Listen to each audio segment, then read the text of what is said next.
Hi guys, welcome to my channel KP Financial and Strategy Review. Myself Praveen Kumar. In today's video, we'll discuss about how to close books of accounts and how to review financial books of accounts. We'll discuss in a short summary.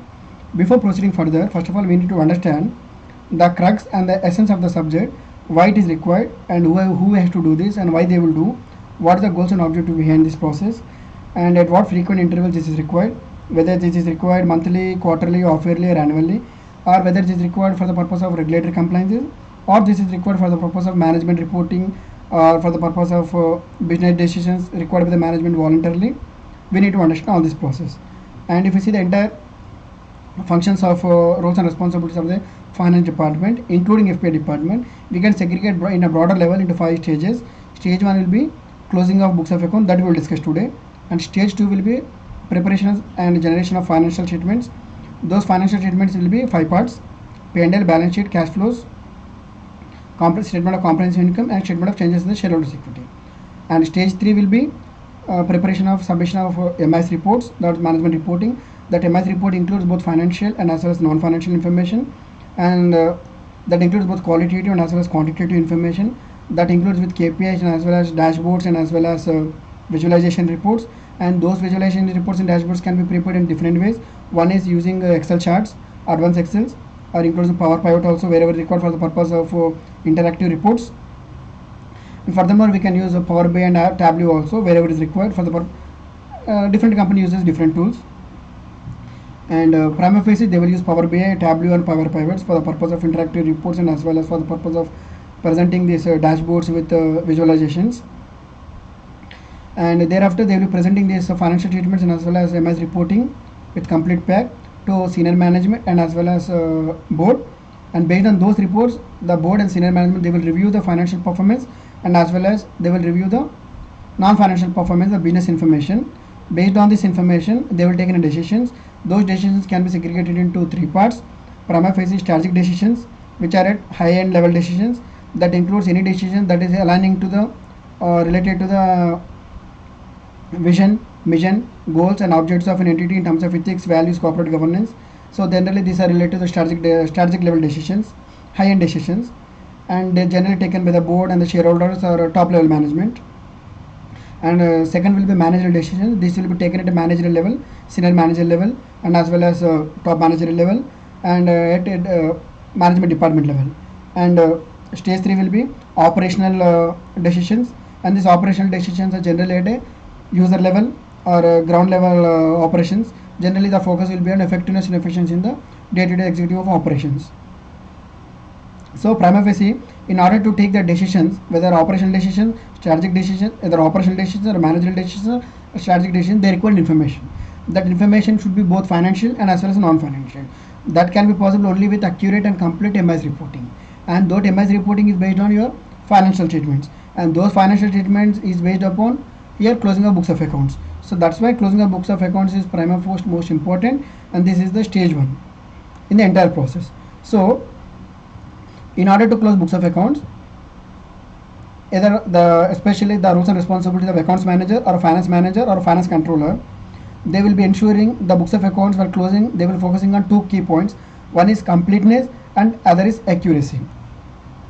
Whenever they are closing books of accounts, they will ensure that the books of accounts has been closed completely and they has been closed with by following accurately. And how do we ensure that completeness and accuracy has been achieved or not? For that, these are the checklist. So for P&L, there is 10 checklist are there. For balance sheet, there are 10 more checklists. For cash flow statement, there are 10 more checklists. So today we will discuss only with P&L checklist only. In going forward classes, we will discuss about balance sheet, cash flows, and some other reports. Checklist we will discuss in a short summary. And here in today's topic, we will discuss about P&L items only. So here I have given the top 10 checklist, and this is not the complete checklist. This is the incomplete checklist. You can add based on your knowledge and experiences and the industry and the company you are working for. You can add whatever the additional checklist you want, but these are the basic checklist based on the industry experiences. Number 1 is sales register. Here accounts of finance manager will match the sales value as per the TBGL with the sales register. Here they will check the sales value as per the sales register and as per the sales value as per the GL, both are same or not. This first point. And thereafter they will check whether the sales register is complete or not. In order to ensure that sales register is complete or not, the sales register should include not only this information, it also include quantity of sales and as well as sale price of that, and in addition to that, geographical location wise, and as well as sales managerial, and as well as sales team point of contact for the sales, who has made this sales, who has entered this sales order, and as well as who is the sales manager for this sales, and as well as customer code, customer name, and as well as the customer location, and as well as the terms and conditions of the sales. Each and everything will be included in the sales register. It should be included. If not included, then it is called as incomplete report. We can ask for the ERP report to ERP team or any other concerned team to develop. If there is a standard is not available, then go for customized and they can develop for the reports wherever it is possible, to the extent whatever is possible. And in addition to that, here we will check whether whatever the here GL sales value and sales register value will match. That is not sufficient. In addition to that, the sales register should be complete and accurate.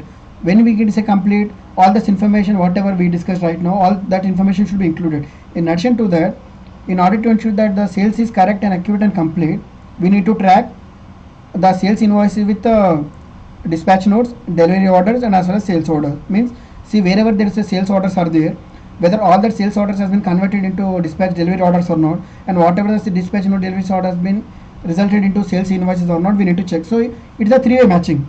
Check sales order, whether sales order, all sales order has been converted into delivery orders or not, whether all that has been converted into dispatch notes or not, whether all that has been converted into sales invoices or not. We need to do this three-way checking. All they should match. If there is not matching, it means that there is something wrong, there is something incomplete, something is missing, so that we can take corrective actions within cut-off timings. And next will be COGS. COGS is nothing but cost of goods sold. This cost of goods sold is nothing but, in order to generate these sales, in order to make these sales happen, what the cost has been directly incurred in order to relate to this sales. This is nothing but cost of goods sold. And here in cost of goods sold, we need to check cost of goods sold report in the ERP, and that cost of goods sold report value should match with TB cost of goods sold value. Number one is not only matching the value, that cost of goods sold report should include the quantity and as well as quantity of sales. That sale unit should match with the sales register, and that cost of goods sold include the cost per unit cost, and that per unit cost should match with finished goods valuation report of the preceding period. Why? Because here inventory will be valued at cost or net realizable value, whichever is lower. And whenever you are making a sale, that sale has certain cost, and that cost is nothing but the cost of finished good per unit. And in order to, then we need to cross check the COGS report with finished goods valuation report, the cost per unit of the sale units is same or not. That's first point. So thereafter we will segregate it into, drill down into operating expenses. In operating expenses, we can segregate into general admin, selling and distribution, etc. And here we can in terms of materials, if it is for COGS report, generally this includes for those items which has been gone. If it is from a manufacturing company's point of view, any expenses which are routing through BOM bill of material, those expenses will be routing a part of cost of goods sold direct report. But if there are certain spares or any other machinery items which has been issued from the stores and warehouse to the production department for further usage, then in such cases, if it is not used a part of BOM, then it will not be part of this COGS report. So here we can use, that's why the operating expenses further segregated into further cost of sales, general admin, as well as further expenses. Then we will match this expenses reports. We will request the expense reports, and these expense reports will be matching with the expense GL. So here we will there is two-way checking. In case of sales, there is a three-way checking. In case of COGS, there is a three-way checking. In case of operating expenses, there are two-way checking. One is TB value with expense reports. And why? Because in the TB, just general will get the general ledger dump. There will having the just the date of posting, and as well as what is the amount and what is the narration and description, and who is the party, who is the vendor, what is the purchase order, what is the purchase requisition, and who is the department initiated, each and everything will know when it has been done. So in order, all this information will not be available in the TB ledger. So for this we require an expense report. That's why we will be matching two-way report. One is expense report to the TB report for these expenses. So in this TB expenses, we will segregate into cost of sales report, cost of sales expenses separately breakdown, and general admin expenses breakdown separately. So group of expenses which are forming a part of GA group, so all that will be segregated. and here thereafter we'll do trend analysis and as well as horizontal analysis and as well as vertical analysis for the expenses, especially to see whether there is a meaningful analysis and whether the cost is complete and accurate or not. Why? Because if you compare month on month, if you compare the one particular GL expenses month on month, when you compare current month with the previous month, current quarter with the previous quarter, we can see whether there is a trend in the variation. If there is a small variation with 5%, 3%, that is not a big deal generally. And if there is a abnormal variation, then we can see why there is a variation, whether there is a missing of invoices booking, whether there is any missing of information, or whether really it is there is no reduction in the expenses or not. If there is a reduction in expenses, whether reduction in the sales, reduction in the operations or not. When there is no sales in the, there is no reduction in the operations and sales, then why suddenly expenses has been reduced so drastically? Or when sales has been not increased and operations procedure has not been increased, then why expenses has been increased abnormally? So there is no direct connection. So what is why the connection is missing? We'll do with horizontal and vertical analysis for that. In vertical analysis, furthermore, we can do what is the percentage of this particular expenses as percentage of total cost. What is the per unit cost of this particular GL as percentage of total cost or percentage of the total revenue. When you do this, we'll give a meaningful analysis. Last month, last quarter, what will be the trend, what is the nature of his expenses, what is the cost, and this month and this quarter, why it is changing, why it is abnormally changing, whether there is a change in the effectiveness and efficiency in the business operations, or whether there is a really reduction in the operations, whether really there is a reduction or increase in the sales and operations or productions. We will get to know. If there is real, then no problem. If not, then it indicates there is a red flag. We need to investigate further whether there is an incompleteness or inaccuracy into that. We need to investigate further. So these are from incomes and expenses point of view. Furthermore, we will drill down into payroll register, payroll GL cost with the payroll register matching with the SIP file and as well as bank statements. If it is not matching, then we will investigate why it is not matching. Next will be all these are cash expenses, and from 7 it is a non-cash expenses. Here we will see depreciation. Depreciation, you have two parts. One is manually passing a JV entry based on the Excel file maintenance, otherwise going through a fixed asset module. There also fixed asset register will be there, and you can run the depreciation from there.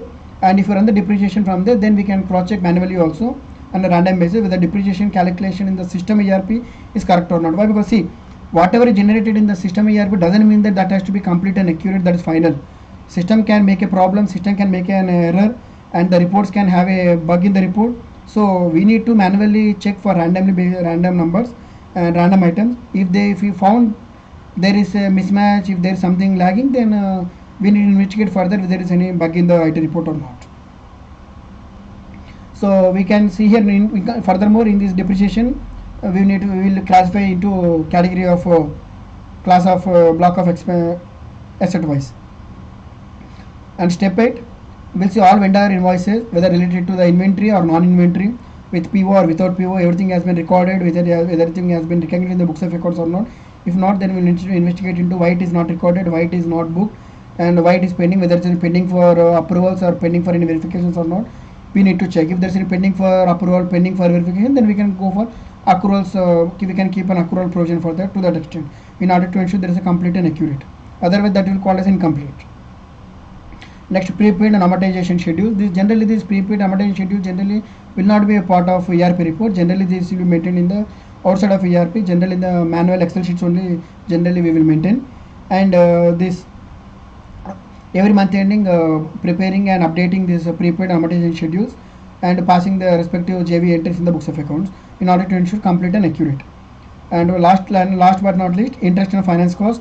See, interest and finance cost tag with our loan report and as well as loan schedule, and whatever if the interest is paid at each month ending, then no problem. Whatever the interest is paid in the bank statement, that will match with our GL. But if not, that is the case. If interest is paid following month or following quarter, in such cases we can keep an accrual. We need to keep an accrual. For that, we need to have a loan schedule that is matching with the loan statement. We can accrual for that.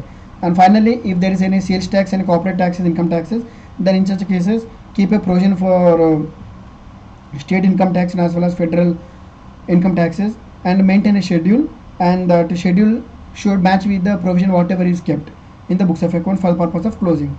So with this, if you maintain this top 10 checklist, we can prima facie conclude that there is a complete and accuracy has been maintained while closing our books of accounts for the P&L items. Hope you have understood the crux of the subject. And in the next video we'll be discuss about balance sheet checklist, and thereafter we'll discuss about cash flows and MIS reports checklist. We'll discuss in a short summary going forward. Thank you very much. Stay tuned. I will be posting series of videos very shortly. Thank you very much.